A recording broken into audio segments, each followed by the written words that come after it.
ನಮಸ್ಕಾರ ರೀ. ಉತ್ತರ ಕರ್ನಾಟಕದ ಮಂದಿಗೆಲ್ಲ ರೊಟ್ಟಿ ಬರಲಾರ್ದವರು ಪುಟ್ಟಿಗಟ್ಟಲೆ ರೊಟ್ಟಿ ಮಾಡ್ತಾರೆ ರೀ. ಸಿಂಪಲ್ಲಾಗಿ ಈಸಿಯಾಗಿ ಹೇಳ್ಕೊಡ್ತೀನಿ ಬರ್ರಿ. ನಮಸ್ಕಾರ ರೀ, ನನ್ನ ಚಾನಲಿಗೆ ನಿಮ್ಮೆಲ್ಲರಿಗೂ ಸ್ವಾಗತ. ಉತ್ತರ ಕರ್ನಾಟಕದಾಗ ನೀವೆಲ್ಲಾದರೂ ಹೋಗ್ರಿ, ರೊಟ್ಟಿ ಇರ್ಲಾರ್ದ ಮನೆಗಳೇ ಇರುವುದಿಲ್ಲ. ಅಂದ್ರೆ ರೊಟ್ಟಿ ಮಾಡೇ ಮಾಡ್ತಾರೆ ರೀ. ಜೋಳದ ರೊಟ್ಟಿ ಸ್ಪೆಷಲಾಗಿ ಮಾಡೋದು. ಫಸ್ಟ್ ಜೋಳನ ಚೆನ್ನಾಗಿ ಕ್ಲೀನ್ ಮಾಡಿಕೊಂಡು ಎಲ್ಲ ನೀಟ್ ಇಟ್ಕೊಂಡ್ಬಿಟ್ಟು ಅದರೊಳಗೆ ಸ್ವಲ್ಪ ಒಂದಿಷ್ಟು ಅಕ್ಕಿ ಹಾಕಿ ಬೀಸಿಸ್ಕೋತಾರೆ. ಇದು ಏನಿಲ್ಲ ಅಂತಂದ್ರೆ ಒಂದು 2ರಿಂದ 3 ತಿಂಗಳ ತನಕ ಚೆನ್ನಾಗಿ ಇರುತ್ತೆ. ಒಂದು 5ರಿಂದ 10 ಸೇರು, ಆಲ್ಮೋಸ್ಟ್ ಯಾರ ಮನೆಗೂ 5ರಿಂದ 10 ಸೇರು ತಿಂಗಳಾನ್ಗಟ್ಲೆ ಇಡೋದೇ ಇಲ್ಲರಿ.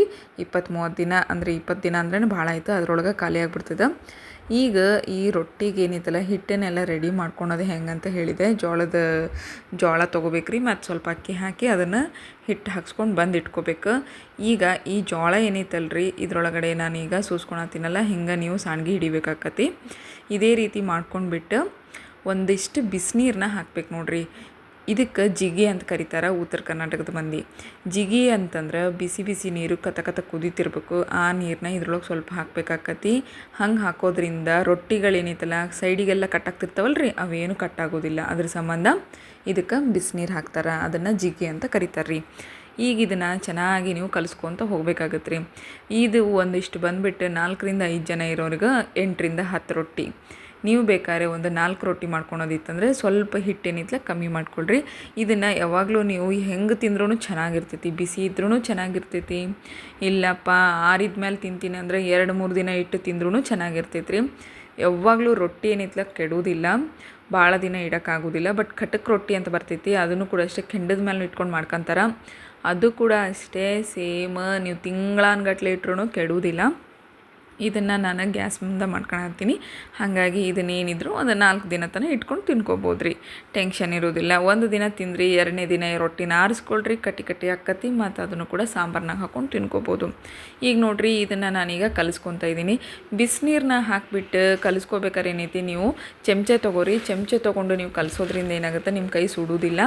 ಹಾಗಾಗಿ ಸ್ವಲ್ಪ ಚಮಚೆ ತೊಗೊಂಡು ಇದು ಮಾಡ್ಕೊಳ್ರಿ. ಈಗ ಸ್ವಲ್ಪ ನೀರು ಹಾಕ್ಕೋತ ಬೆರೆಸ್ಕೋತ ಇವಾಗ ನಾನು ಎಲ್ಲ ಹಿಟ್ಟನ್ನು ನಾದ್ಕೊಂಡಿದ್ದೀನಿ ನೋಡ್ರಿ. ಈಗ ರೊಟ್ಟಿ ಹಿಟ್ಟೇನೈತಿ ಎಲ್ಲ ಕರೆಕ್ಟಾಗೈತಿ. ಈಗ ಇದನ್ನು ನಾನು ಯಾವ ರೀತಿ ಮಾಡೋದಂತ ತೋರಿಸ್ಕೊಡ್ತಾ ಇದ್ದೀನಿ. ಫಸ್ಟ್ ಒಂದೊಂದೇ ಉಳ್ಳೆ ತೊಗೋಬೇಕಾಗತ್ತೆ. ನಿಮಗೇನಾದರೂ ಸ್ವಲ್ಪ ಗಟ್ಟಿ ಅನ್ಸಕತ್ತಿತ್ತಂದ್ರೆ ನೀರು ಹಾಕ್ಕೊಳ್ರಿ. ನೀರು ಹಾಕ್ಕೊಂಡು ಇನ್ನೊಂದು ಸತಿ ನಾದ್ಕೊಳ್ರಿ. ಏನಾದರೂ ಅಳಕಾಗೈತಿ ಅಂತ ಅನ್ಸಕತ್ತಿದ್ರೆ ಚಿಂತಿ ಬಿಡ್ರಿ, ಟೆನ್ಷನ್ ತೊಗೊಳಕ್ಕೆ ಹೋಗ್ಬೇಡ್ರಿ. ಸ್ವಲ್ಪ ಹಿಟ್ಟು ಹಾಕ್ಕೊಂಡು ದಪ್ಪ ರೊಟ್ಟಿ ಮಾಡ್ಕೊಳ್ರಿ. ಇದು ಒಂದು ಸತಿ ನೀವು ಫಸ್ಟ್ ಟೈಮ್ ಮಾಡತ್ತೀರಿ ಅಂತಂದ್ರೆ ಏನೇನು ಟೆನ್ಷನ್ ತೊಗೋಬೇಡ್ರಿ, ಈಸಿಯಾಗಿ ಬರ್ತೈತಿ. ಕೈ ಗಟ್ಟಿ ಇರಬೇಕು, ಆರಾಮ್ಸೆ ರೊಟ್ಟಿ ಬಡಿತೀರಿ ನೋಡಿ. ಇವಾಗ ಫಸ್ಟ್ ಏನೈತಿ, ಒಂದು ಉಳ್ಳಿ ತೊಗೊಂಡು ಅದ್ರ ಕೆಳಗಡೆಯಿಂದ ಸ್ವಲ್ಪ ಹಿಟ್ಟು ಹಾಕ್ಕೋಬೇಕು, ಯಾಕಂದರೆ ತಿರುಗ್ಸಕ್ಕೆ ಬೇಕಾಗತ್ತೆ. ಈಗ ನಾನು ಹೆಂಗೆ ತೋರ್ಸಕತ್ತೀನಲ್ರಿ, ಹಂಗೆ ನೀವು ಬಡ್ಕೋತ ಹೋಗ್ಬೇಕಾಕತ್ರಿ. ಇದ್ರೊಳಗೆ ಒಂದು ಟ್ರಿಕ್ ಹೇಳ್ತೀನಿ ಕೇಳ್ರಿ. ರೊಟ್ಟಿ ಮಾಡೋದು ಭಾಳ ಸುಲಭ. ಇದನ್ನು ನೀವು ಲಟ್ಸೋದು ಬೇಕಾಗೋದಿಲ್ಲ, ಏನೂ ಇಲ್ಲ, ಬರೀ ಕೈಯಿಂದನೇ ಈಸಿಯಾಗಿ ಮಾಡ್ಕೋಬೋದು. ಹಿಟ್ಟು ಹಾಕಿದ ತಕ್ಷಣವೇ ನೀವು ಮಿಡಿಲ್ನಾಗ ರೊಟ್ಟಿ ಬಡಿಬಾರ್ದ್ರಿ. ಸೈಡ್ ಎಡ್ಜಸ್ ಏನು ಬರ್ತೈತಲ್ರಿ, ಅದು ಅಲ್ಲಿ ಬಡ್ಕೊತ ಹೋಗಬೇಕು. ಹಂಗಿದ್ದಾಗ ಏನಾಗುತ್ತೆ ಅಂತಂದರೆ ನಿಮಗೆ ರೊಟ್ಟಿ ಅಗಲ ಹಾಕೋಂತ ಹೋಗುತ್ತೆ. ಹಾಗೆ ತುಂಬ ತೆಳುವಾಗಿ ಚೆನ್ನಾಗಿ ಪೆಪ್ಪರ್ ಥರ ಬರ್ತೈತೆ ನೋಡ್ರಿ. ನಿಮಗೆ ದಪ್ಪ ಬೇಕಂದರೆ ಇಷ್ಟಕ್ಕೆ ನಿಂದಿರ್ಸ್ಕೋಬೋದು. ಇಲ್ಲಪ್ಪ ಅನ್ನೋ ಹಾಗಿದ್ರೆ ನೀವು ಇನ್ನೂ ತೆಳ್ಳಗೆ ಬಡಿತೀರಂದರೆ ನೀವು ಎಡ್ಜಸ್ ಏನಿದೆಯಲ್ಲ ಎಡ್ಜಸ್ಸಿಂದ ಬಡ್ಕೋತ ಹೋಗಬೇಕು.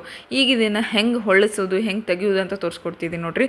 ಇದಕ್ಕೆ ಕೊಂಬಣಿಗೆ ಅಂತ ಕರೀತಾರೆ ರೀ. ನಮ್ಮ ಕಡೆ ಉತ್ತರ ಕರ್ನಾಟಕದಾಗ ಕೊಂಬಣಿಗೆ ಅಂತ ಕರೀತಾರೆ. ಇದ್ರೊಳಗೆ ರೊಟ್ಟಿ ಮಾಡ್ತಾರೆ ರೀ ಹೆಚ್ಚು.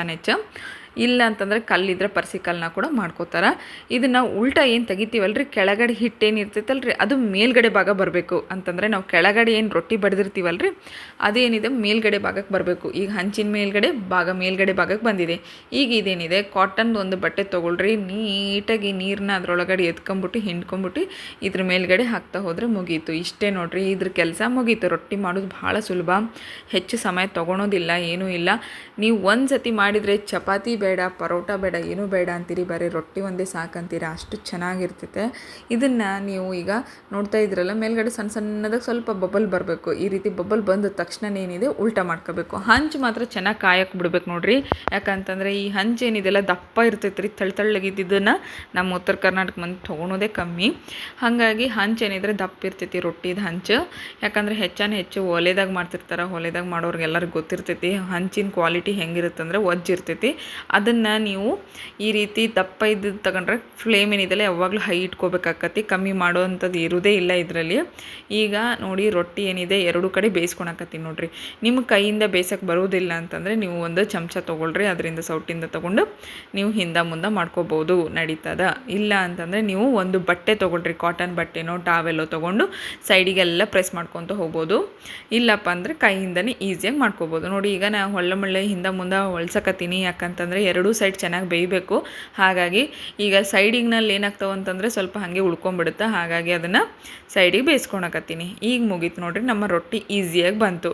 ಈಗ ಸ್ವಲ್ಪ ಹಿಟ್ಟು ಏನಾದರೂ ಗಟ್ಟಿ ಅನ್ಸಕತ್ತಿತ್ತಂದರೆ ನಾನು ನಿಮ್ಗೆ ಮೊದಲೇ ಹೇಳಿದ್ನಲ್ಲ, ಸ್ವಲ್ಪ ನೀರು ತೊಗೊರಿ, ಅಳಕ್ಕೆ ಮಾಡ್ಕೊಳ್ರಿ. ಅದು ಅಳಕ್ಕೆ ಅನ್ನೋಕ್ಕೇನು ನೀವೆಲ್ಲನೂ ಮಾಡ್ಕೋಬೇಕಂತಿಲ್ಲ, ಒಂದೊಂದೇ ಉಂಡೆ ತೊಗೊತಿರ್ತೀರಲ್ರಿ ಉಳ್ಳಿ, ಅವಾಗೇ ನೀವು ಕೈಯಿಂದನೇ ನೀವು ನಾದ್ಕೋಬೇಕಾಕತ್ರಿ ಅಷ್ಟೇ. ಅದನ್ನ ಈಸಿಯಾಗಿ ನಾದ್ಕೋಬೋದು, ಅದಕ್ಕೆ ಹೆಚ್ಚು ಸಮಯನೂ ಬರೋದಿಲ್ಲ, ಏನಿಲ್ಲ, ಈಸಿಯಾಗಿ ಮಾಡ್ಕೋಬೋದು ನೋಡಿರಿ. ಇಷ್ಟೇ ನೋಡಿರಿ. ಇವಾಗ ಹಿಟ್ಟೆಲ್ಲ ಏನೈತಿ ಕೆಳಗೆ ಹಾಕ್ಕೋಬೇಕು. ಮತ್ತು ಇನ್ನೊಂದು ಸತಿ ಏನೈತಿ ಒಂದು ಕಡೆ ಏನೈತಲ್ಲ ಯಾವಾಗಲೂ ನಿಮ್ಮ ಎಡಭಾಗ ಏನೈತಲ್ಲ ಸೈಡಿಗೆ ಇಡಬೇಕಾಕತ್ರಿ. ಯಾಕಂತಂದರೆ ರೊಟ್ಟಿ ಏನೈತಲ್ಲ ಹರಿಯೋದಿಲ್ರಿ, ಅದ್ರ ಸಂಬಂಧ ನೀವು ಸೈಡಿಗೆ ಇಟ್ಕೊಂಡು ಹೋಗ್ಬೇಕಾಕತ್ರಿ. ಈ ರೀತಿ ಸೈಡಿಗೆ ಇಟ್ಟು ಮಾಡೋದ್ರಿಂದ ರೊಟ್ಟಿಗಳೇನಿದಾವೆ ಎಲ್ಲೂ ಕಟ್ಟಾಗೋದಿಲ್ಲ.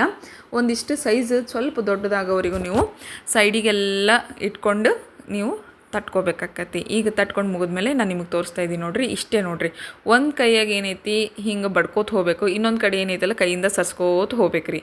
ಇಷ್ಟೇ ಈಸಿಯಾಗಿ ಮಾಡ್ಕೋಬೋದು. ನಿಮಗೇನಾದ್ರೂ ಕಷ್ಟ ಅನ್ಸಕತ್ತಿದ್ರೆ ನೀವು ಒಂದೇ ಕೈಯಿಂದ ಬಡಿಯೋಕೆ ಆಗಕತ್ತಿಲ್ಲ ಅಂದರೆ ಒಂದು ಕೈ ಏನಿದೆ ಸಪೋರ್ಟಿಗಂತ ತೊಗೊಳ್ರಿ, ಒಂದು ಕೈನ ಹಿಡ್ಕೋಬೇಕು, ಇನ್ನೊಂದು ಕೈಯಿಂದ ತಟ್ಕೊತ ಹೋಗ್ಬೇಕ್ರಿ. ಈಗ ನೋಡಿರಿ ಎಲ್ಲ ಕಡೆ ಮುಗೀತು ನೋಡಿರಿ, ಎಷ್ಟು ಈಸಿ ನೋಡಿರಿ. 2 ನಿಮಿಷದಾಗ ರೊಟ್ಟಿ ಆಗಿಬಿಡ್ತೈತೆ ರೀ, ಭಾಳತ್ತೇನು ಬೇಕಾಗೋದಿಲ್ಲ. ನಿಮ್ಗೆ ಮೊದಲೇ ಹೇಳಿದಂಗೆ ಸೇಮ್ ಹಾಗೆ ಮಾಡ್ಬೇಕ್ರಿ. ಕೆಳಗಡೆದೇನು ಇರ್ತೈತಲ್ರಿ ಹಿಟ್ಟು ಹಚ್ಚಿ ನಾವು ರೊಟ್ಟಿ ಬಡ್ದಿರ್ತೀವಲ್ರಿ ಕೆಳಗಡೆ, ಅದನ್ನು ನಾವೇನೈತಿ ಹಂಚಿನ ಮೇಲ್ಗಡೆ ಬರಬೇಕು. ಕೆಳಗಡೆ ಹೊಡೆದಿರೋ ರೊಟ್ಟಿನ ಮೇಲ್ಗಡೆ ತಟ್ಟದಾಗ ಏನಾಗುತ್ತೆ ರೀ, ಮೇಲ್ಗಡೆ ಬರಬೇಕು. ಈಗ ಸ್ವಲ್ಪ ನೀರು ಜಾಸ್ತಿ ಅನ್ಸಕತ್ತಿದ್ದಾಗ ನೀವು ಇದೇ ರೀತಿ ಮತ್ತು ಸ್ವಲ್ಪ ಬಟ್ಟೆ ತೊಗೊಳ್ರಿ, ಗಟ್ಟಿಗೆ ಹಿಂಡ್ಕೊಂಡ್ಬಿಟ್ಟು ಕಾಟನ್ ಬಟ್ಟೆಯಿಂದ ಇದನ್ನೆಲ್ಲ ಒರೆಸ್ಕೊಂಡ್ಬಿಟ್ರೆ ಕೆಲಸ ಮುಗೀತು ನೋಡಿರಿ ಇದ್ರದ್ದು. ಇಷ್ಟೇ ನೀರಿನಿಂದ ಹಾಕಿ ಮಾಡೋದ್ರಿಂದ ಏನಾಗುತ್ತೆ ರೊಟ್ಟಿ ಮಾತ್ರ ಸಖತ್ತಾಗಿರ್ತಾವೆ. ಇದಕ್ಕೆ ನಾವು ಎಣ್ಣೆ ಉಪ್ಪು ಏನೇನು ಬಳಸೋಕೆ ಬರೋದಿಲ್ಲ ರೀ. ಉಪ್ಪು ಹಾಕೋರು ಹಾಕಿರ್ತಾರೆ, ಇಲ್ಲ ಅಂದರೆ ಸ್ಕಿಪ್ ಮಾಡ್ಕೊಳ್ರಿ, ಇನ್ನೂ ಒಳ್ಳೆಯದೇ, ಉತ್ತಮ ಅಂತಲೇ ಹೇಳ್ಬೋದು. ರೊಟ್ಟಿನ ಎಷ್ಟು ಇಷ್ಟಪಟ್ಟು ತಿನ್ನಬೇಕು ಅಂತಂದರೆ ಬಿಸಿ ಬಿಸಿ ರೊಟ್ಟಿ ಜೊತೆಗೆ ಬದನೇಕಾಯಿ ಪಲ್ಯನೋ, ಹಸಿ ಬದನೇಕಾಯಿ ಕೂಡ ತಿಂತಾರ್ರಿ ಉತ್ತರ ಕರ್ನಾಟಕದ ಕಡೆ. ನೀವು ಯಾವಾಗಾದರೂ ನೋಡಿದ್ರೆ ತಿಂದಿದ್ರೆ ಗೊತ್ತಿರ್ತದ. ಹಸಿ ಬದನೇಕಾಯಿನ ಕಟ್ ಮಾಡ್ಕೊಂಬಿಟ್ಟು ಒಂದು ಈರುಳ್ಳಿ ಟೊಮೊಟೊ ಹಾಕಿಬಿಟ್ಟು ಎಣ್ಣೆ ಖಾರ ಉಪ್ಪು ಹಾಕಿದ್ರೆ ಮುಗೀತು. ರೊಟ್ಟಿ ಜೊತೆಗೆ ಹಾಗೆ ತಿನ್ಕೋಬೋದು. ಇಲ್ಲೋ ಏನು ಸಿಕ್ಕರೂ ತಿಂತಾರೆ ರೊಟ್ಟಿ ಜೊತೆಗೆ, ಸಖತ್ತಾಗಿರುತ್ತೆ. ಖಾರದ ಚಟ್ನಿ ಅಂತೂ ಇನ್ನೂ ಸಖತ್ತಾಗಿರುತ್ತೆ. ಈಗ ನಾನು ಮತ್ತೆ ಉಲ್ಟಾ ಹೊಲ್ಸಕತ್ತೀನಿ ನೋಡಿರಿ. ಈಗ ಏನೈತಿ ಇದು ಹಿಂದೆ ಮುಂದೆ ಎರಡು ಕಡೆ ಚೆನ್ನಾಗಿ ಬೇಯಿಸ್ಕೋಬೇಕು.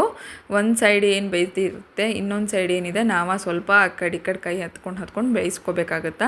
ಇಲ್ಲ ಅಂತಂದ್ರೆ ಏನಾಗ್ಬಿಡ್ತದ್ರೆ ಹಸಿ ಬಿಸಿ ಆಯ್ತಂದ್ರೆ ತಿನ್ನೋಕ್ಕಾಗೋದಿಲ್ಲ. ಅದರ ಸಂಬಂಧನೇ ಹೇಳ್ತಿರೋದು. ನಿಮಗೆ ಬೇಕಾದ್ರೆ ತೆಳ್ಳಗೆ ಬೇಡಪ್ಪ ರೊಟ್ಟಿ, ನಂಗೆ ಸ್ವಲ್ಪ ದಪ್ಪ ಬೇಕು ಅನ್ನೋ ಹಾಗಿದ್ರೆ ಸ್ವಲ್ಪ ನೀವೇನಿದೆ ಹಿಟ್ಟೇನಿದೆ ತೊಗೊಂಡಿರ್ತಾರಲ್ಲ ಸೈಜ್ ಏನಿದೆ ಸ್ವಲ್ಪ ಕಮ್ಮಿ ಮಾಡ್ಕೊಂಬಿಡ್ರಿ, ಅಷ್ಟೇ ಸಾಕು. ದಪ್ಪಗೆ ಮೆತ್ತಗೂ ಮೃದುವಾಗಿ ಕೂಡ ಆಗ್ತವೆ. ನಾವು ಅವಾಗೆ ತಿನ್ನೋ ಹಾಗಿದ್ರೆ ದಪ್ಪ ರೊಟ್ಟಿ ಮಾಡ್ಕೋಬೋದು. ನೀವು ಒಂದು 2 ದಿನಕ್ಕೆ ಇಡೋ ಹಾಗಿದ್ರೆ ಸ್ವಲ್ಪ ತೆಳ್ಳಗೆ ಮಾಡ್ಕೋರಿ. ತೆಳ್ಳಗೆ ಮಾಡ್ಕೊಂಡ್ರೆ ಏನಾಕತ್ರಿ, ನೆಕ್ಸ್ಟ್ ಡೇ ನೀವು ಗಾಳಿಗೆ ಆರಿಸ್ಕೊಂಡ್ಬಿಟ್ಟು ಕಟ್ಟಿ ತಿನ್ಕೋಬೋದು. ನೋಡಿ ರೊಟ್ಟಿ ರೆಡಿಯಾಗಿದೆ. ಎಷ್ಟು ಈಸಿ ಇದೆ ಅಂತ ನಿಮ್ಗೆ ಹೇಳ್ಕೊಟ್ಟಿನಿ ನಾನು. ನಿಮ್ಗೆ ನನ್ನ ಚಾನಲ್ ಇಷ್ಟ ಆಯ್ತಂದ್ರೆ ಸಬ್ಸ್ಕ್ರೈಬ್ ಆಗೋದನ್ನು ಮಾತ್ರ ಮರಿಬೇಡ್ರಿ. Thank you.